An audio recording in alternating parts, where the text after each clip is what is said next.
स्वागत आहे तुमचं free English speaking course day 17 मध्ये। आज आपण बघणार आहोत सिंपल फ्युचर टेन्स।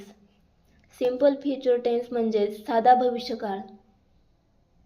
साधा भविष्यकाळ म्हणजे काय, त्याची रचना कशी असते, तसेच त्यामध्ये होकारार्थी वाक्य, नकारार्थी वाक्य, होकारार्थी वाक्याचा प्रश्न कसा बनवायचा, नकारार्थी वाक्याचा प्रश्न कसा बनवायचा, ते आज आपण आजच्या व्हिडिओमध्ये बघणार आहोत। मागच्या व्हिडिओमध्ये आपण simple present tense, simple past tense बघितलेला आहे। ज्यांनी ते व्हिडिओ बघितले नसतील त्यांनी जाऊन बघा। आज आपण बघणार आहोत सिंपल फ्युचर टेन्स। बघा, सिंपल फ्युचर टेन्सचा अर्थ काय आहे। मराठीत साधा भूतकाळ। सिंपल फ्युचर टेन्समध्ये क्रियापदाच्या शेवटी इन किंवा णार म्हणजेच उदाहरणार्थ खाईन, जाईन, जाईल, बघेल, करेल, गाईल, खेळू, खेळेन असे प्रत्यय येतात, जो भविष्यात घडणाऱ्या साध्या क्रियेचा बोध करतो। उदाहरणार्थ, मी आंबा खाईन, मी उद्या शाळेत जाईन, ती गाणे गाईल अशा प्रकारची वाक्य असतात सिंपल फ्युचर टेन्समध्ये। बघा, सिंपल फ्युचर टेन्सची रचना कशी असते। Subject plus shall will plus V1 plus object.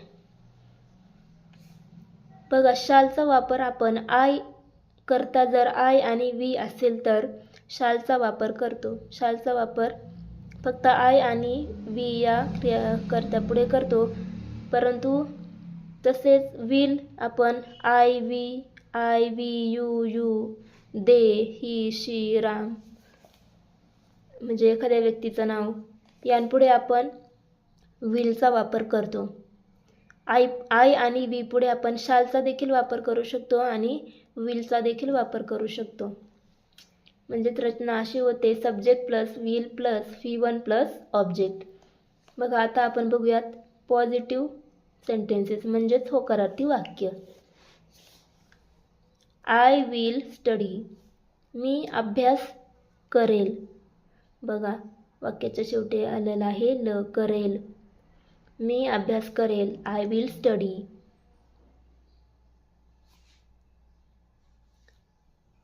We will play tomorrow, आम्ही उद्या खेळू।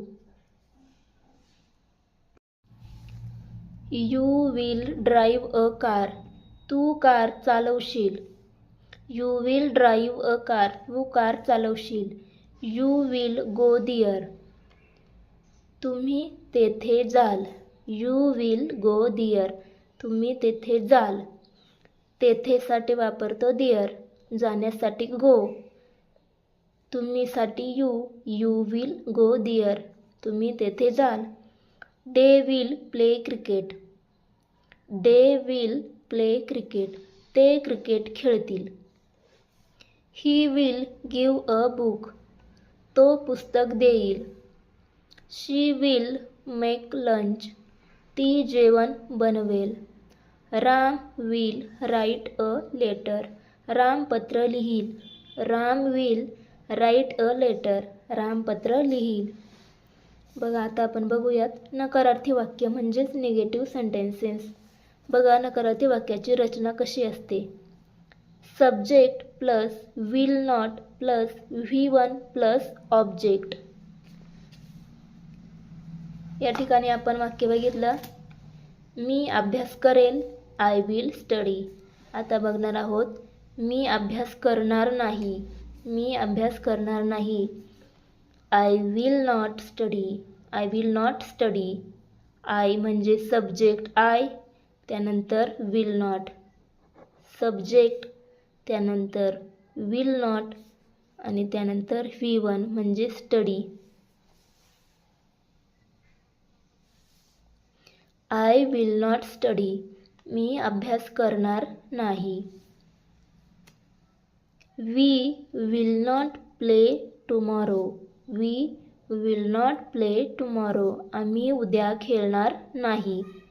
बघा, सब्जेक्ट वी त्यानंतर विल नॉट त्यानंतर V1 प्ले आणि त्यानंतर ऑब्जेक्ट आहे tomorrow. We will not play tomorrow. आम्ही उद्या खेळणार नाही. You will not drive a car. तू कार चालवणार नाही. You will not go there. तुम्ही तेथे जाणार नाही. They will not play cricket. ते क्रिकेट खेळणार नाही. He will not give a book. तो पुस्तक देणार नाही. She will not make lunch. ती जेवण बनवणार नाही. Ram will not write a letter. Ram पत्र लिहिणार नाही. बघा, विल नॉट ऐवजी आपण ओंट, विल नॉटचं कॉन्ट्रॅक्शन होतं ओंट. ओंट देखील वापरू शकतो. Ram won't write a letter किंवा Ram will not write a letter. ह्या दोन्ही ऐवजी आपण एक वापरू शकतो, विल नॉट किंवा ओंट. विल नॉटचंच कॉन्ट्रॅक्शन होतं won't. Ram will not write a letter. Ram पत्र लिहिणार नाही.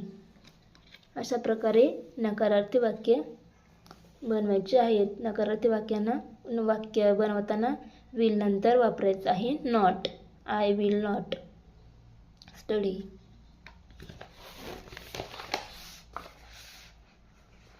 बघा, आता बघूयात होकारार्थी वाक्याचा प्रश्न कसा बनवायचा. Verbal question. एक्झाम्पल आहे बघा, होकारार्थी वाक्य आहे मी अभ्यास करेल. I will study. प्रश्न बनवायचा आहे मी अभ्यास करेल का. मी अभ्यास करेल. मी अभ्यास करेल का. त्यासाठी विल आय स्टडी आपण बनवत आहोत व्हर्बल क्वेश्चन. वाक्यामध्ये विल हे सहाय्यकारी क्रियापद आहे, म्हणजे हेल्पिंग व्हर्ब आहे. त्यामुळे विल वाक्याच्या सुरुवातीला घ्यायचं आहे.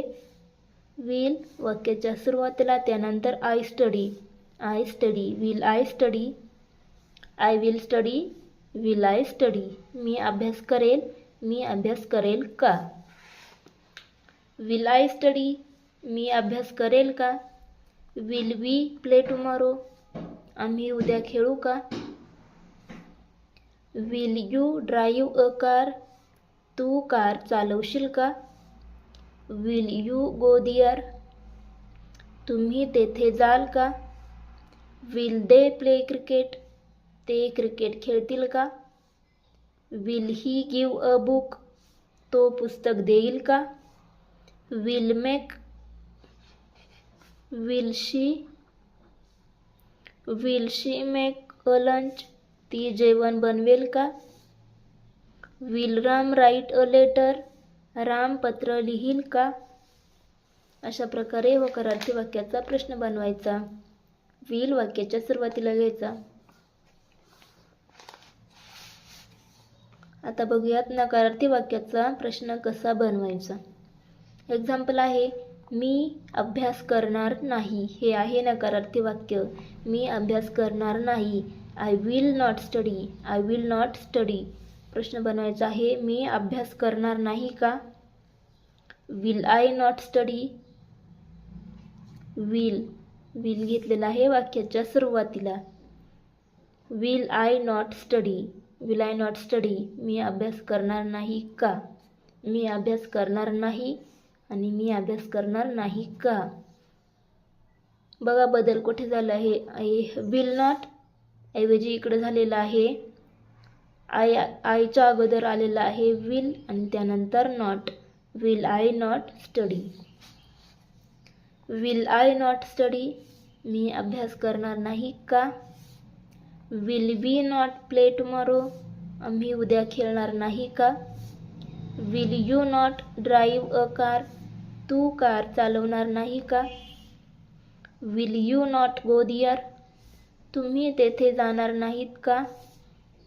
Will they not play cricket. ते क्रिकेट खेळणार नाही का. Will he not give a book. तो पुस्तक देणार नाही का. Will make.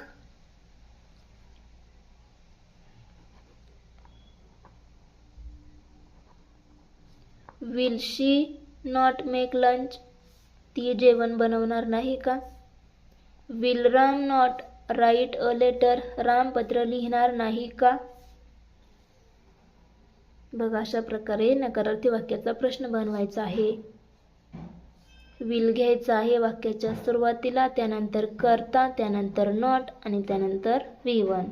Will I not study, will we not play tomorrow, will you not drive a car, will you not go there, will they not play cricket, will he not give a book, will she not make lunch, will Ram not write a letter. हे आहे प्रश्न, त्यामुळे या ठिकाणी द्यायचं आहे प्रश्नचिन्ह.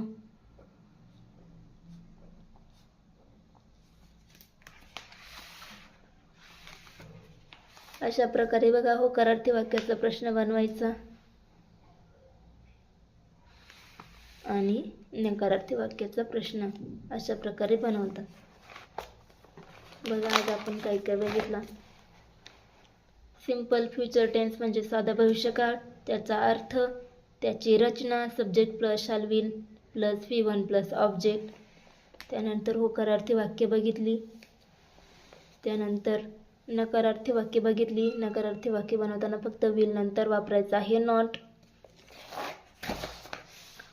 त्यानंतर होकारार्थी वाक्याचा प्रश्न कसा बनवायचा ते बघितला. विल वाक्याच्या सुरुवातीला, त्यानंतर क्रियापद, त्यानंतर करता, त्यानंतर क्रियापद. तसेच नकारार्थी वाक्याचा प्रश्न कसा बनवायचा. I will not study, will I not study. मी अभ्यास करणार नाही, मी अभ्यास करणार नाही का. व्हिडिओ आवडला असल्यास व्हिडिओला लाईक करा, शेअर करा, कमेंट करा आणि चॅनलला सबस्क्राईब करा.